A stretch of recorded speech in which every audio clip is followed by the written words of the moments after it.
Here are all the ultimates for every single character in Deadlock that you should know, and what might be the best use case scenario for these ultimates. And uploading this as it is my birthday, for my present, why not hit that sub button? But anyways, onto the video. Abrams' ultimate ability is called Seismic Impact. Leap high into the air and choose where to crash down. When he crashes down, all enemies inside of that AoE is both damaged and stunned. But what are actually some of the best uses for Abrams' ultimate ability? Well, most of the best case scenarios is either two of the following: either engaging fights or disengaging fights. Most of the time you're setting up your ultimate to initiate a fight, as the damage is pretty significant and the duration of stun is pretty high. A lot of the time after using your ultimate ability on Abrams, you didn't want to use your stun charge onto them just to have another long effect of a stun. Bebop's ultimate ability is called Hyper Beam. It deals damage and it slows the movement and dashes of enemies.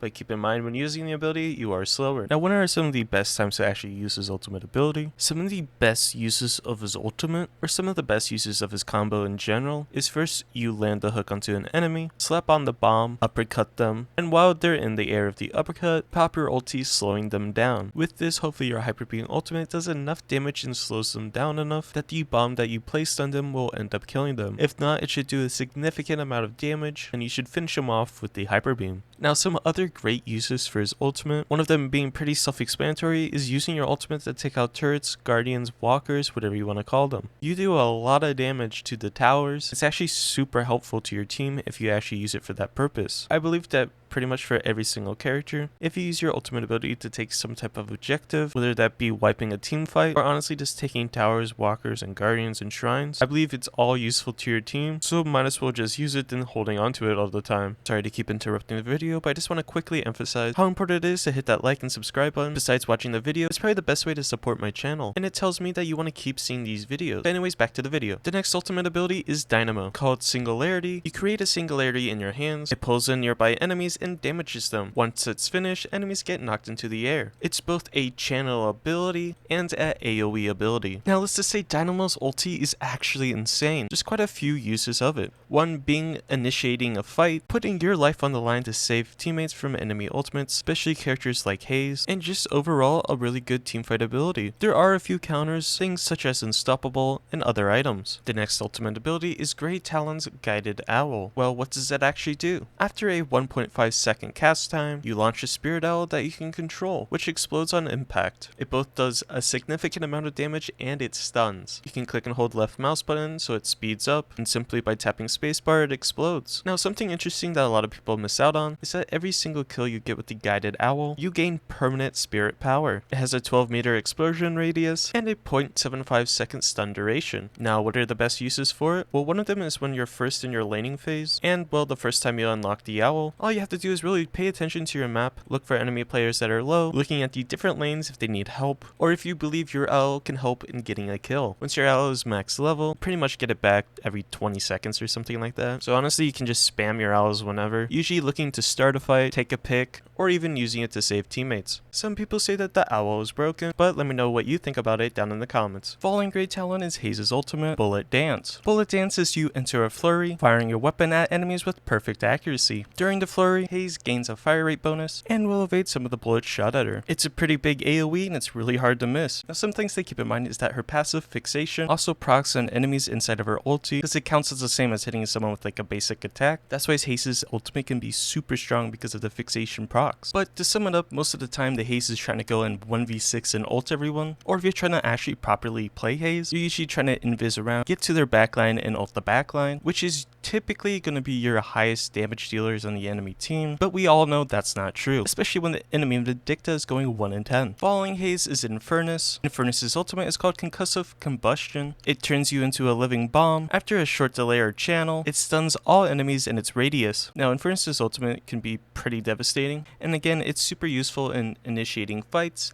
getting away from people, saving teammates, and all of that jazz. Well, saving teammates, it depends who's playing it. But if you do, don't let any of your friends play it, as they probably won't save you. Following Infernus, we have Ivy, whose ultimate ability is called Airdrop, and it's essentially you take flight with either an ally or a bomb. You either drop your ally or a bomb to cause a large explosion that causes a ton of movement slow. Ally, and if they're carrying an ally, gain a bullet shield when the flying ends. While lifting an ally, your ally gains bullet resistance, but they do 50% less damage. airdrop has a faster cast time when targeting an ally. Now unfortunately I haven't really played a lot of Ivy, so I don't really have that many clips or really any clips in general of it. I know some of the combos you can pull off is kinda crazy. You could pick up your friendly Haze or 7 while they're ulting and moving them around, which can honestly seem a little broken, but that's just me. Let me know what you think about that down in the comments. The next character on the list is Kelvin. Kelvin's ultimate is called Frozen Shelter. Kelvin freezes the air around him, creating an impenetrable dome around himself. While inside of the dome, allies rapidly regenerate health, and enemies are slowed. From my experience, a lot of the Kelvins that actually use their dome use it either for saving teammates, securing objectives, like the Patreon or the mid-boss, and well, if there's an enemy that's low, try to catch them with it. By using the same button that you use to cast it, you can cancel it early, so there's definitely a lot of variations of what you can actually do with the ultimate. Following Kelvin and his chill abilities, we come to Lady Geist. Now Lady Geist's ultimate is called Soul Exchange. You essentially swap health levels with a targeted enemy. There is a minimum health percentage that enemies can be brought down to, and a minimum amount of health received on the victim's current health. Now again, I don't have the most experience on Lady Geist, so don't get mad if I say any of this wrong, but to me it seems that Lady Geist is more of like a 1v1 character rather than a massive teamfight character. Yes, there are abilities that have a lot of AoE and could do damage. I just feel that since she has so many single target abilities, well, I guess at least 2, she's way more suited for individual fights rather than a massive team fight. So up next is Lash. This broken piece of Lash's ultimate is called Death Slam. You focus on enemies to connect whips to them. After channeling, connected enemies are lifted up and stunned, then slammed into the ground. Your enemies that you're connected to, and any enemies in the landing zone, will be damaged and slowed. You can press left click to throw them early, and it's just generally a super strong ability.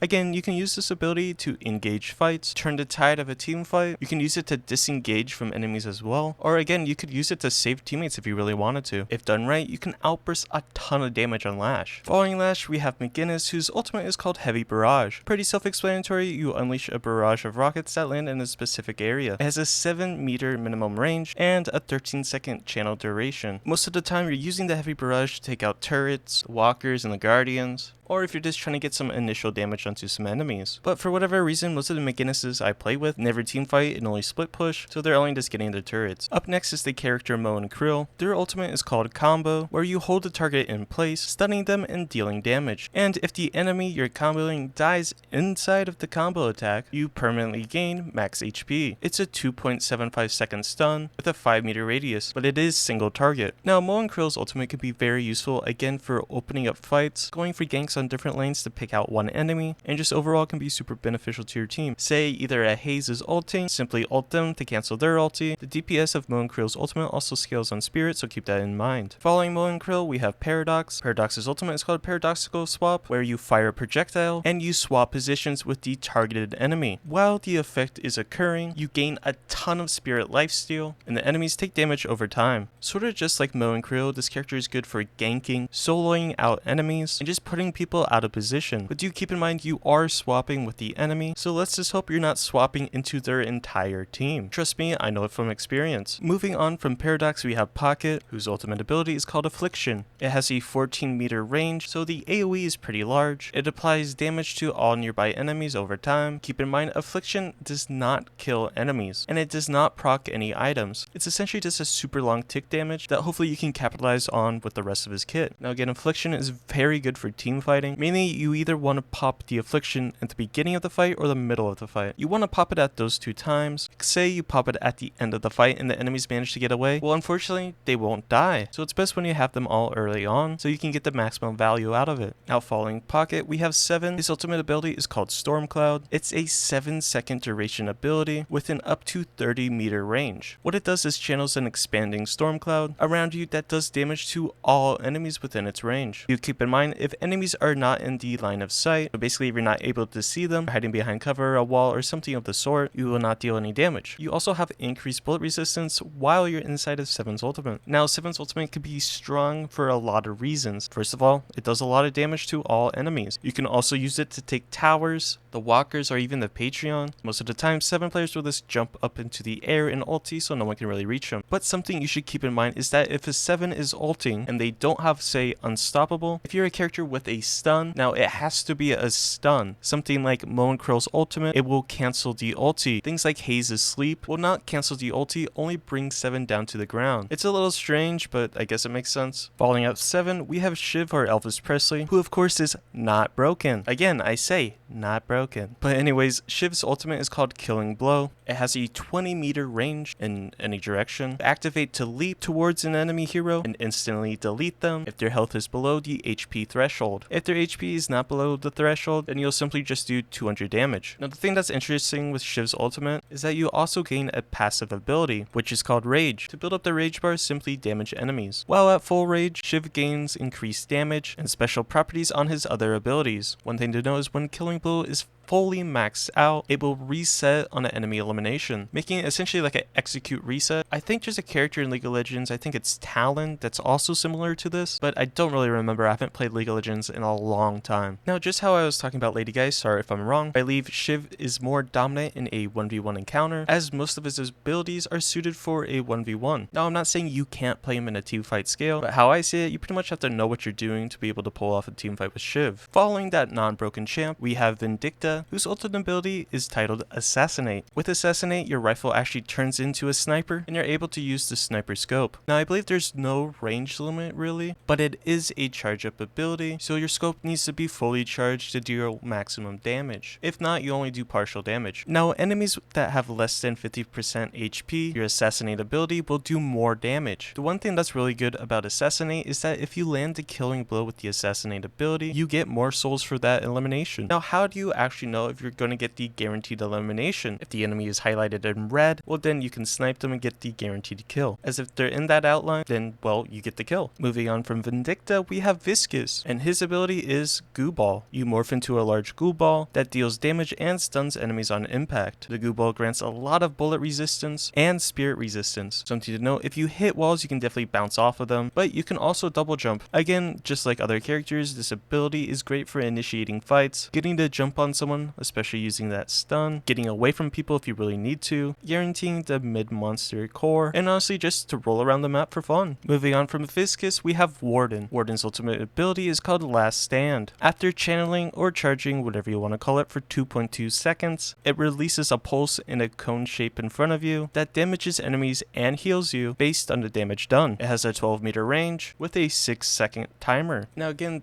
his ulti is very good for team fights. It's essentially you're just running in, rolling your face across the keyboard, dealing a ton of damage and just never really dying. You can also use it for escaping, as it does give you a speed boost. But like I said, it's great for initiating team fights or just the mid-rounding of team fights. Following up Warden, we have the other W character, Wraith. Wraith's ultimate is called Telekinesis. It has 20 meters of range and it's a 1.25 second stun. Basically what you do is you get close enough to cast your ability onto them. It lifts an enemy up into the air, stunning them for a short time. Then when the lift ends, the enemy receives telekinesis damage. Again, just like Shiv, Lady Geist, and other 1v1-esque characters, Wraith is very well suited for the 1v1 environment, as her ultimate is a single target, but can definitely be very strong even in a team fight by isolating one of the enemy's main damage dealers, one of their medium ranges, or just getting the jump on somebody. You can use it to cancel enemy ults like Haze and 7 if you get close enough, and just overall a solid ultimate. Now, last but not least, the last character on this list, and of course if you made it this far, make sure to hit that like and subscribe button. We have Yammato. Yamato's ultimate is called Shadow Transformation. It lasts for 2 seconds and has a 100-second cooldown. You become infused with Yamato's Shadow Soul.